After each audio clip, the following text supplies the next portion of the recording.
This is a Huddle Sports Network broadcast. You can find us on Roku TV, Amazon Fire TV, Facebook, and of course YouTube. Get all your NFL news here first.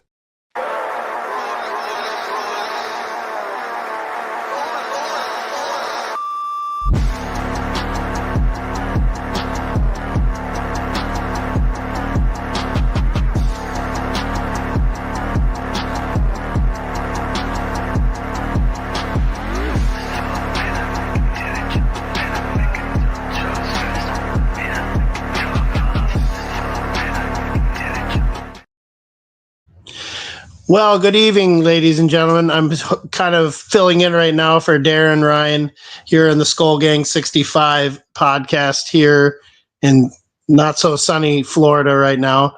I've got Chad, Mr. Detroit himself, or at least Mr. Hennon Hooker. I don't know, one or the other. But good to have you on, Chad. I hope that we can get a couple more Vikings fans on here, but if not, no big deal. So as a Vikings fan, I am very excited about our draft pick from Ohio State, Donovan Jackson. I feel as though the team has addressed pretty much the majority of their needs that they had hoped to go for going into the season. I think after the last game against the Rams, I think Kevin O'Connell was very upset about how the interior of the offensive line really got Sam killed, and the interior of the defensive line could get zero and no pressure and could not really stop much. So I like the Jonathan Allen signing. I like the Hargrave signing. I love the Ryan Kelly signing. I love the Will Fry signing and Donovan Jackson. Donovan Jackson, to me, could be a pillar on that offensive line for the next 5 to 10 years. He's got a good head on his shoulder. He did a really good job at Ohio State at moving out to left tackle when they had some injuries on their offensive line, so he shows versatility. I'm also a big fan of them trading a 6th-round pick to get Jordan Mason. I like the Kobe King linebacker that they drafted out of Penn State as a late round pick. We didn't have a lot of picks in this draft. I know the draft had a lot of running backs in it, but I feel like trading a 6th-round pick to the 49ers for Jordan Mason was a really smart move. Chad, what do you think about your Lions versus my Vikings this year? I know you had said that they were probably going to sweep them, but I don't know. I mean, with the new offensive coordinator, new defensive coordinator, with Johnson moving on to Detroit, and with Aaron Glenn moving on to the Jets, how do you feel about your coordinators lining up for this season? Well, I don't know because I haven't seen them as coordinators. I haven't seen John Morton. Him and Dan Campbell are familiar. We moved our running back coach up to linebacker coach up to defensive coordinator. I can't think of his name, but you know what I'm talking about. I can't say that we're going to sweep you, but I do believe that we'll easily split. Here's my problem with the Vikings. They're good. They're talented offensively, defensively. They have the best defensive coordinator in Brian Flores, I believe, in the NFL. Yeah. I just question McCarthy. That is the whole thing. That is my only question for the Vikings, and that's like he has zero experience in the NFL. Yeah, I mean, I can understand the apprehension with McCarthy being a quarterback. I mean, I was somebody who was I wouldn't say a believer, but I was somebody who would have been fine with the Vikings signing Aaron Rodgers for 1 year and letting a healthy J.J. McCarthy kind of learn or just watch him do what he did, because I felt like they put a lot of money out there for those offensive and defensive line acquisitions, and I feel like it's putting a lot of pressure on McCarthy to do well. I do trust JJ McCarthy's development. I do trust our head coach, because he does a hell of a job with quarterbacks. I mean, whether it was trading a 6th-round pick midseason for Josh Dobbs, making Nick Mullins look like an actual quarterback in the NFL, the work that he did with Cousins towards the end of his run with the Vikings, to me, I mean, when O'Connell started, who saw them going 13-3 or 13-4? I sure did. And I'm a Vikings fan. I never saw that happen. So not even Vegas. Yeah, exactly. So, and I'll be the first to admit, there's no way I saw them going 14-3 last year. Not with Darnold. I didn't see the Even with Lions go Darnold, 15 nobody and 2. wanted Darnold. Like nobody wanted that. So you got to give some credit to O'Connell as a coach. And Rob, what are you feeling about that? Yeah, I just got in here. I think I'm picking up what you guys are putting down on this conversation and everything. And yeah, I mean, if you look at what we were supposed to do according to Vegas and everything, we were 6.5 going into the season and everything, maybe a 7-win team. And we doubled that.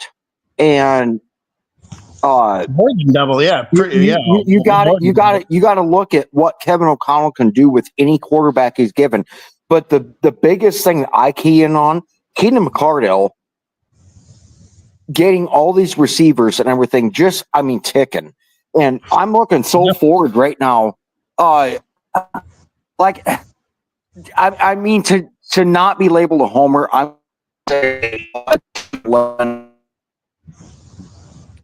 basement and everything, but Vegas is like, oh, it's JJ McCarthy, rookie, for all intents and purposes, rookie quarterback, because he hasn't taken one regular season snap yet and everything. But for fuck's sake, if Kevin O'Connell can have Sam Darnold ready to come out and put out 13, 14 wins, whatever, JJ McCarthy is definitely there. I mean, you're obviously going to play your top first round draft pick and everything.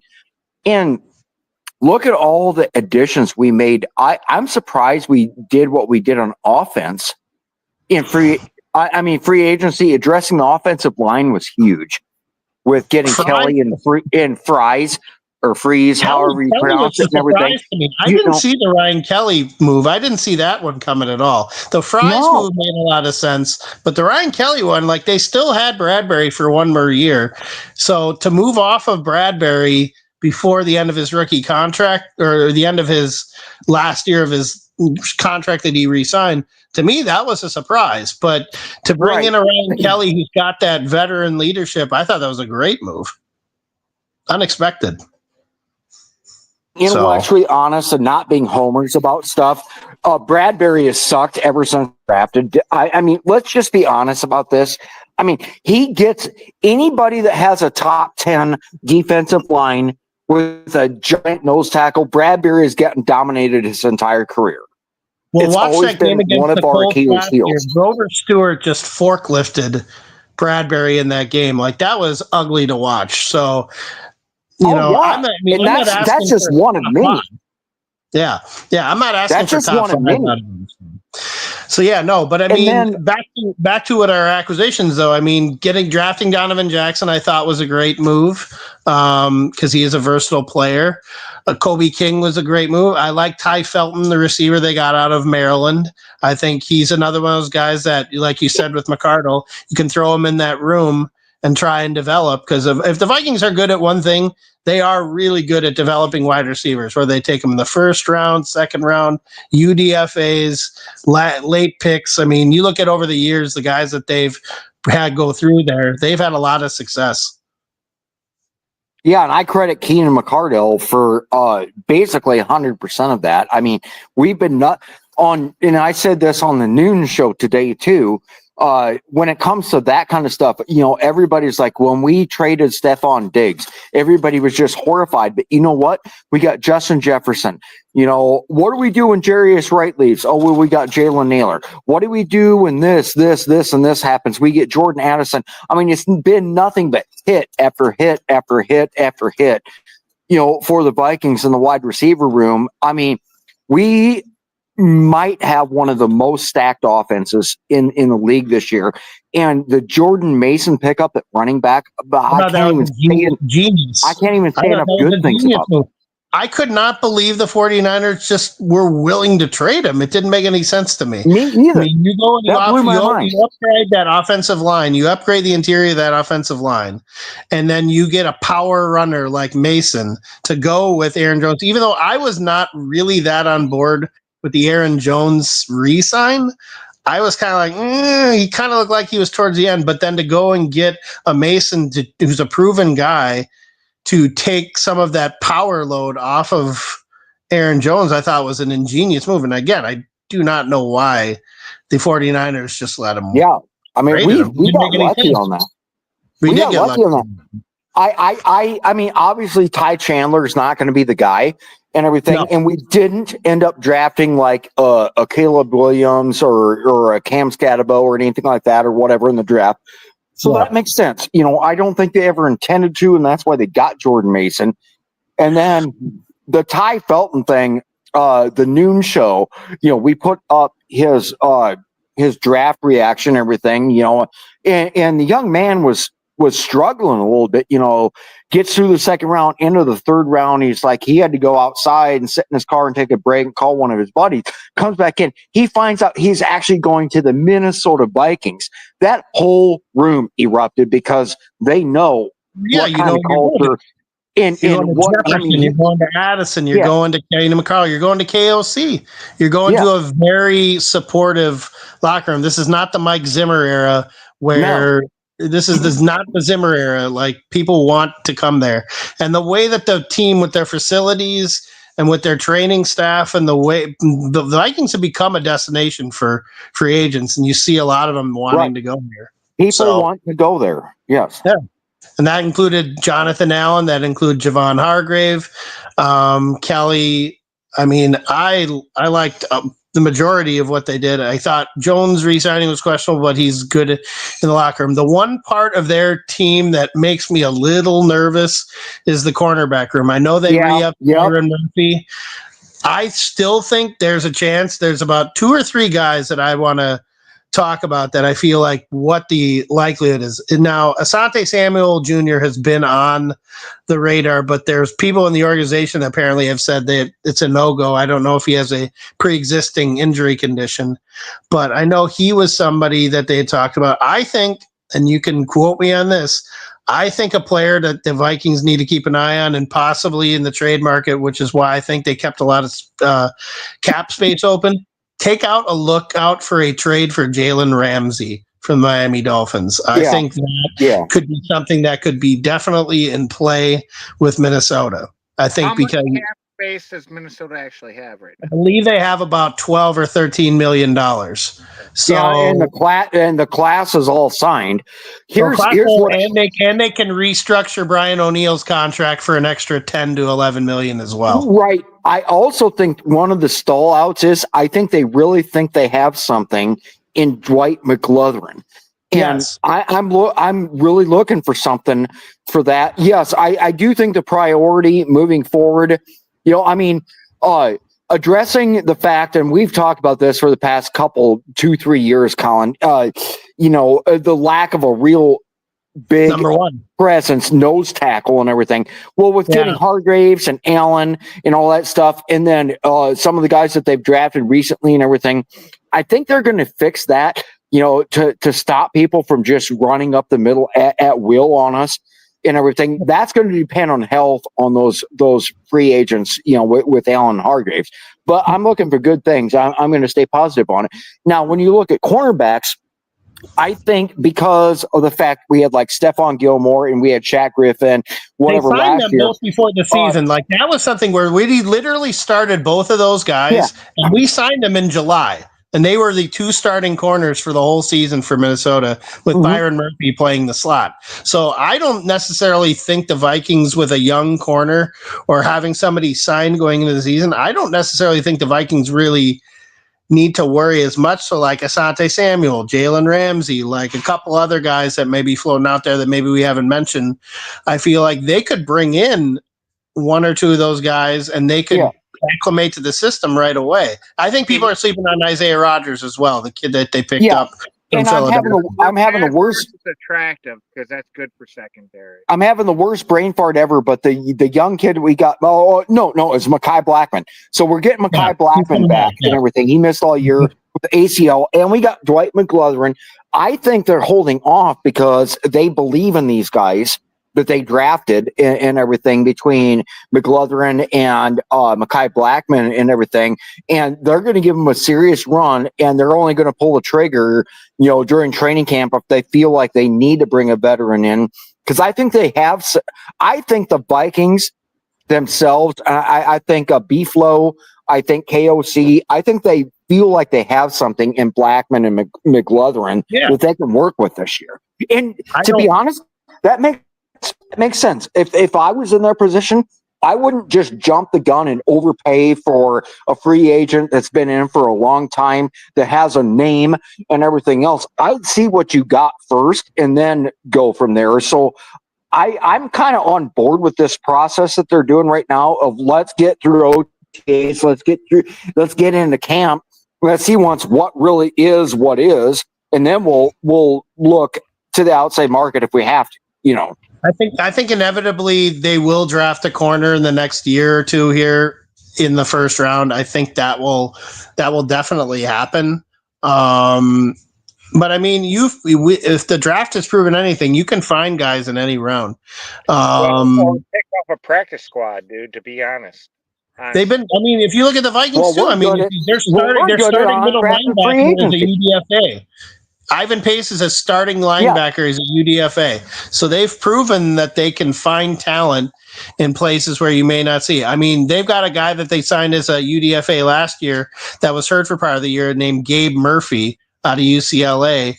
Gabe Murphy was lighting it up before he had a little bit of a knee issue in training camp last year. So he was a UDFA. UDFA out of UCLA, right? Yeah. And I'll tell you what they did. They got an offensive lineman from Kansas named Brown that apparently is killing it as well. Like the thing that I've said all along, if you build up, and this is where I give Detroit credit, you build up your trenches first and then you go on the outside. Now, the Vikings, to me, I love Walter Rouse. I think that guy is going to be a swing guy that could move in and potentially take either Brian O'Neill's spot, maybe. When put up high pressure on the pass rush. They do. 100% agree on the Rouse thing. 100% agree.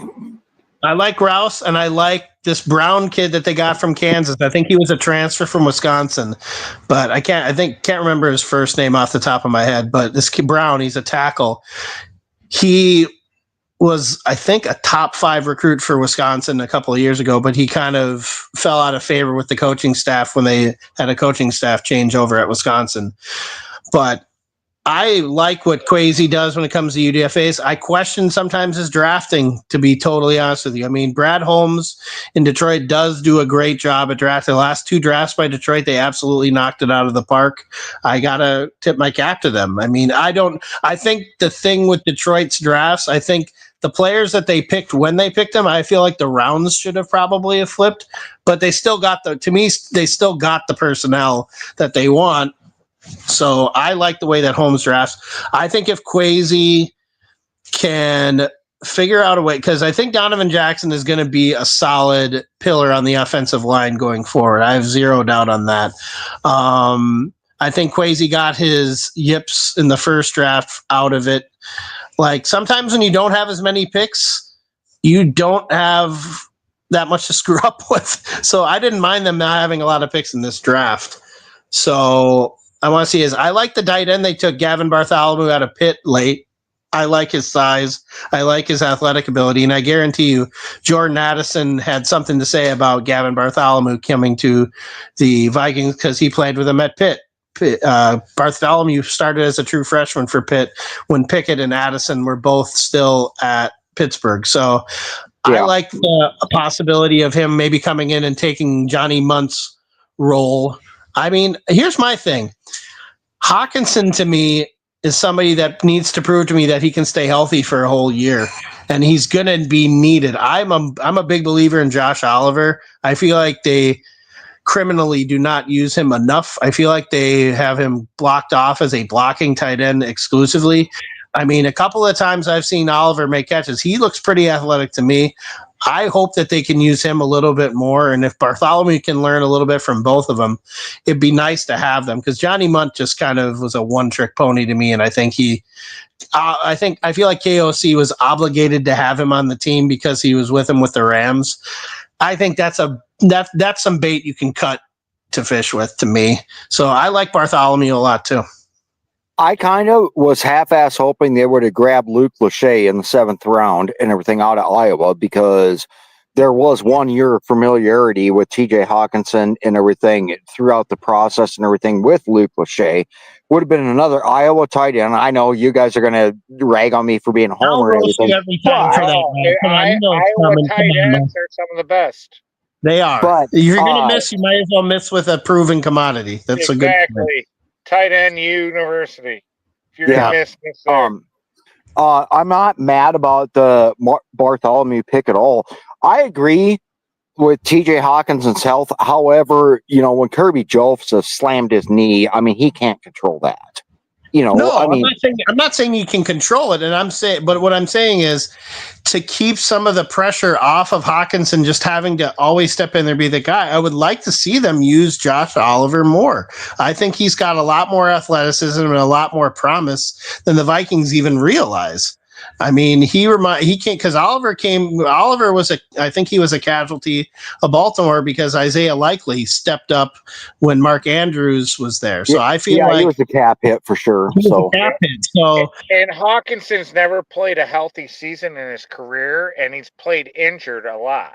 Yeah. And if here's healthy for a whole season, he's a top 5. He's a top 5. He's a top 5 to top 3 tight end when he's healthy. There's no getting around. I'm saying top 3 probably, because I would put George Kittle and then of course his protege Sam Laporta that replaced him in Iowa. I don't even put Sam Laporta there. I think Sam Laporta is maybe in the top 10, but not top 5. No, he had a fluke season, dude.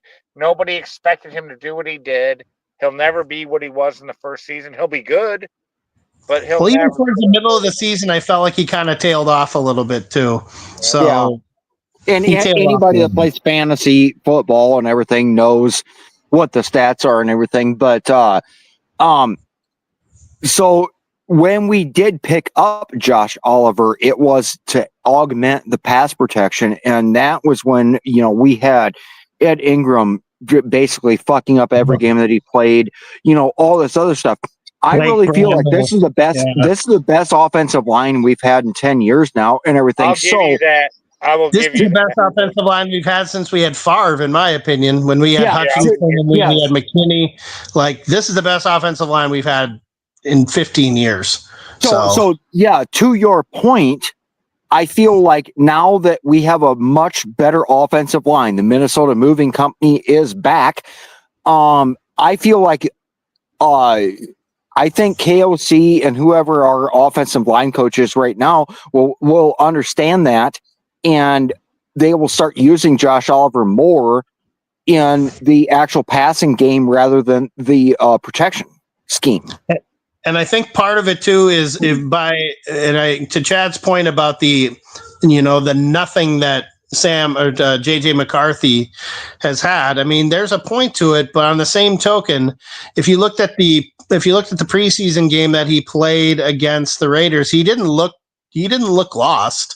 I mean, he was playing against guys who were training camp guys and maybe some guys who started a little bit, but he looked good. I mean, he looked good on his reads. He looked good on the things that he can do. I think that by creating, and this is going to my point of using Josh Oliver more, using Bartholomew, using Hawkinson, using Jordan Mason, the best friend of a rookie quarterback is the short, attainable passing game and the running game. We already know we've got Justin Jefferson. We already know we got Jordan Addison. So if we need to peel the cover off, we know how to do that. And I think getting Felton, people are sleeping on Rondale Moore as well. That was another guy that was kind of a sneaky pickup as well. So I think they've got a lot of talent in the room that can help JJ McCarthy be the quarterback that he could possibly be. That's your question mark. Who is JJ? Nobody freaking. We don't know. Nobody knows. We don't know if he's going to be good. We don't know if he's going to be bad. Exactly. But I think having that passing game, having the rushing game, having the short passing game is going to develop confidence. I mean, if you look at and I'm not comparing JJ McCarthy to Tom Brady, but when you saw Tom Brady starting to get his confidence, he was throwing to guys like Jermaine Wiggins. He was throwing to Kevin Falk. He was throwing to Corey Dillon. He was throwing, I mean, he was giving, until he developed his confidence throwing the ball down the field and trusting his arm and his reads.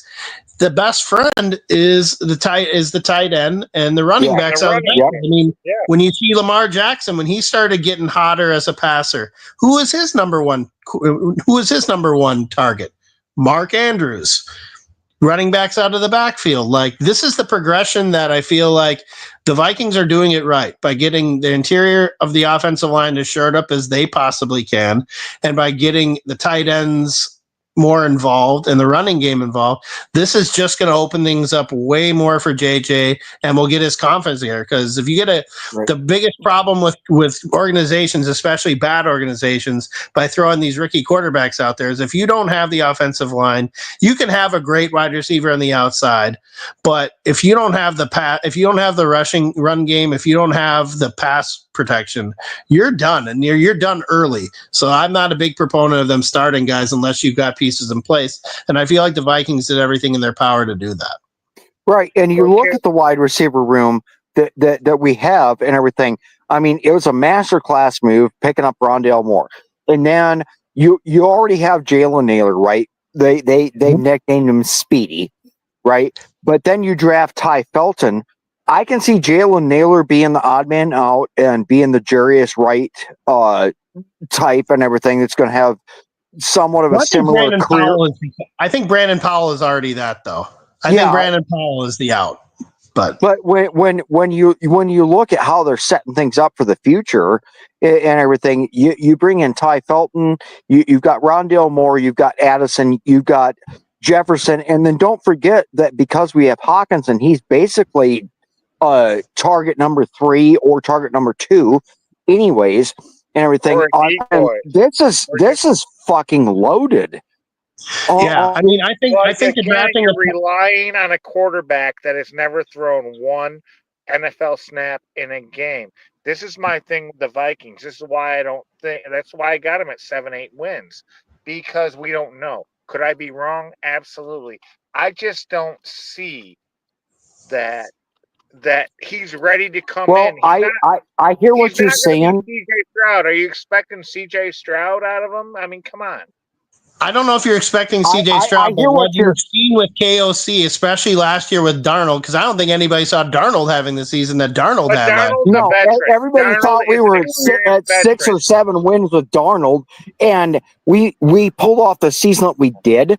I mean, if you look at the rumors and everything. Hang on. Hear me out. How many games had Darnold played before last year? How many? I'll give you that.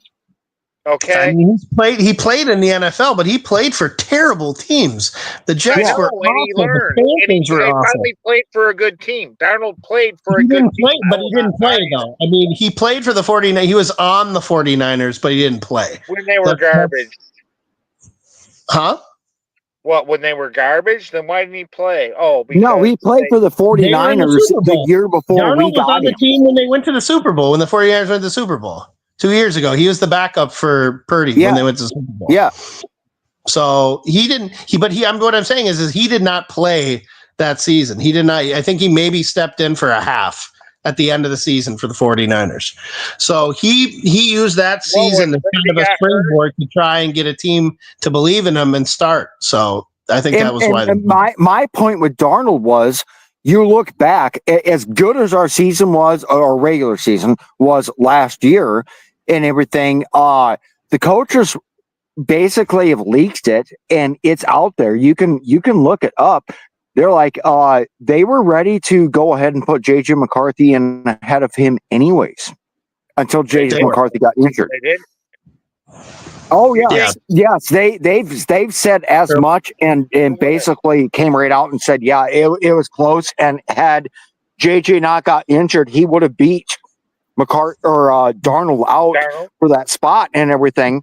Well, Darnold, when they introduced Darnold to the team too, if you watch the introductory interview with Darnold when they started, he didn't have the look of, he just was a guy who wanted to come in and help out the team. He knew there wasn't anything guaranteed to him. He knows that the Vikings traded up into the top 10 for the first time in the history of their franchise to get a quarterback that was going to end up being the leader of the team. Now, whether or not he was going to play last year or not, I don't know. I was honestly on board with them playing Sam as long as McCarthy was healthy. But with the thing about McCarthy being out for the whole year, you weren't getting reps with the team. You weren't in uniform on the field.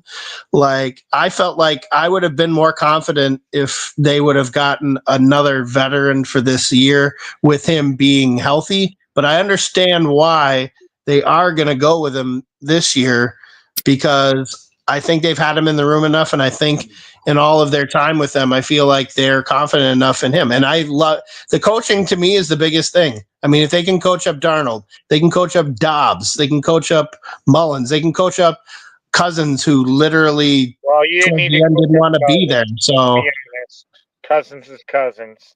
Yeah, but I mean, he had one of the best years of his career with KOC, his first year being a head coach. Cousins is cousin. Cousins does his own thing. Exactly. But the Vikings got the best out of him. There's no getting around it. Now you can't. Cousins the winningest quarterback in the NFL aside from playoffs. Yeah, the highest paid quarterback too. So I mean, it is a leap of faith with JJ McCarthy. There's no getting around it. I would have been on board, and I don't know how Rob feels about this, but I would have again been on board with us signing Aaron Rodgers for 1 year. I would have been fine with it because I feel like the infrastructure in place with the coaching staff. I think Rodgers wanted to stick it to Green Bay and he wanted to stick it to Chicago. So I would have been okay with them. Yeah, and Detroit. So I would have been okay with them signing him. If they didn't, I wasn't upset either. So, I'm okay with it. But Rob, what would you have thought about that? Yeah, I have similar thoughts. I'm like, okay, but I think the Vikings plan was always, let's see if JJ McCarthy can stay healthy, because if he can play, he's definitely our guy. If not, Rodgers is our number one. But picking up Sam Howell to be a backup was a genius move as well. I'm not sure about Sam Howell. I'm not sure about him. Let's be honest. The Vikings want to use their offensive coordinator. If they get Rodgers, then they don't need an offensive coordinator. Well, the OC really isn't the OC. Wes Phillips doesn't make a whole lot of calls. The offensive coordinator is Kevin O'Connell. There's no getting around it. Anything that goes through that offense is going through Kevin O'Connell. So get Rodgers, and you think it's all going through O'Connell? Honestly, at this point in Rodgers' career, I mean, he sees the market for himself right now, and as much as he doesn't want to fall in the same steps as Brett Favre, I mean, it would have been interesting to see if Rodgers would have gone to Minnesota. That would have been very interesting. $10 million, he will play this because of injuries. Yeah. Because of injury, if we have injuries, and should something happen to McCarthy again this year, like it did last year and everything, if we picked up Rodgers, you know what? I'll be on record right now saying I'm all on board for that, because this team, I mean, you can criticize the corner back room a little bit, and you can question safeties a little bit, but nobody talks about Josh Metellus' versatility. I don't want to go in a rabbit hole in this, but I'm just saying, this team, if they have a quarterback, there's no reason to shoot for the NFC Championship or the Super Bowl. Let's talk about last year. The Vikings had more veteran quarterbacks signed to the roster than any other teams. They even signed Danny Dimes when he was cut, and you guys know that. Well, the Dimes move was a stroke of genius, because now in this next draft, for $375,000, we are going to get a compensatory pick of either a third or a fourth round in the next draft for having a guy suit up for one game. That was genius. Exactly. Genius. All they had to do was. But then look at the rest of the veteran quarterbacks you had. Count them. How many quarterbacks did you have on the roster last year? You had like 5, right? We had Darnold and. No, No, he had Ripken more. and Mullins. We had Darnold and Brett Mullins. Ripien. Ripken was on the Brett practice Ripien? squad. Ripken was on the you had practice squad. Yeah, he ended up moving to the practice squad. But like yes, we have Nick Mullins. We had Yep, Nick Mullins, he had 5 Daniel quarterbacks last Jones. year. Well, at the start with McCarthy, but McCarthy was on IR, so they didn't have Daniel Jones at the beginning of the year, No, and they signed him when he got Ripken. cut They from signed the Ripken Giants. in the middle of the year as a Yep. practice squad quarterback. Yep. So but he either was still signed under contract, guaranteed money. Yeah, I mean Daniel Jones got $375,000 from Minnesota, and we got a third to fourth round comp pick next year's draft. So I'm fine with that move. If we would have I think that's re-signed awesome. Jones for $15 million, I would have been okay with it. But I would have rather. I mean, Rodgers would have been the guy if I were to have signed a veteran. That would have been the direction I would have gone. I know that it would infuriate some people, but. Chad, I'll ask you a question. Do you think that in your two games at the end of the year with Detroit, or the game against Detroit and the game against the Rams, do you think Aaron Rodgers would have looked as bad as Darnold did in those two games? No. Yeah. That's my point. Like Rodgers would have put them in a better position to have won both of those games, and he would not look. I mean, if you look at that game against Detroit in that last game, he missed a wide open Justin Jefferson when they drove the ball down to the 5-yard line. He missed a wide open Jefferson by a good 10 yards.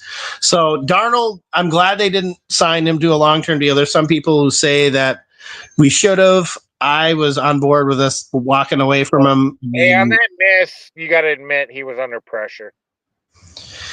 He was, but I mean, he had some bad misses. And I was at the game I live in Florida, and I was at the Jacksonville game. He looked awful against Jacksonville, and Jacksonville is not a good team. So seeing him look as bad as he did in that Jacksonville game was awful. I mean, KOC had some work sometimes with his play calling, but Darnold could not. He kept trying to force the ball to guys, and the only guys he could really find were Hawkinson and Oliver. And I was fine with them throwing it to them that whole game. You want to know what's totally ironic? That Brett Favre could still be a Viking. I mean Aaron Rodgers. Aaron Rodgers could still be a fucking Viking. I still think that could happen. I don't disagree with you on could be a Viking because I don't think. Listen, I really don't think that he wants to sign with the Steelers, and that's not because he traded Detroit, Chicago, and Green Bay. I think he wants Aaron Rodgers. He's going to go out. That's what he wants to do. I agree.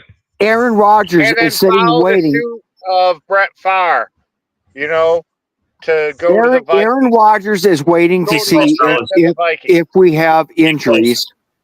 If we have injuries, to see if he can get on the Vikings, because for Aaron Rodgers, it's either going to be he plays for the Vikings or he retires. I agree. Dude, if he says, "Hey Vikings, I'll play for $5 million. Let me be your backup. I'll come in." You guys would be done that. He already said he'd play for 10. Yeah, he said he's Chad Clifford's going to be. I know. I remember when I told you. But what if he says, "Fine"? What if it's like week 4 and he says $5 million? Sign me up. I think if I were the Vikings, I'd think about it. I'm not even kidding. Like my biggest thing is if it is a chronic knee injury with JJ McCarthy, I think that's what Rodgers is seriously looking at and going, do I want to go to Pittsburgh with Tomlin where there's no organization of an offensive scheme whatsoever? Or do I want to go and play with Kevin O'Connell, Justin Jefferson, Jordan Addison, that running game, that upgraded offensive line? This is an easy one for Rodgers. This is more to do with the Vikings. Being from Michigan, and my wife is the biggest Michigan fan, I saw J.J. McCarthy's whole career with Michigan. And he does have... Not a rapid, fellas. Last minute. All right. Hey, my battery is cooked, you guys. I gotta jump off anyways. It's been a pleasure. Thank you guys. My battery is cooked like Caleb Williams facing any kind of top 10 pass rush. So I also say that Revlon will be the new sponsor for the Chicago Bears in their efforts to get a stadium in Arlington Heights.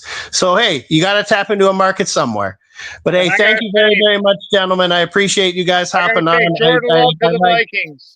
Skol Vikings, we're going to get you once. We're going to get Welcome to the Huddle Sports Network on Roku and Fire Stick. This is the first place to find all the latest NFL news, trades, and rumors. If you have a Roku or Fire Stick, access your menu and locate the search bar to perform a channel search. Then simply type in Huddle Sports Network. After completing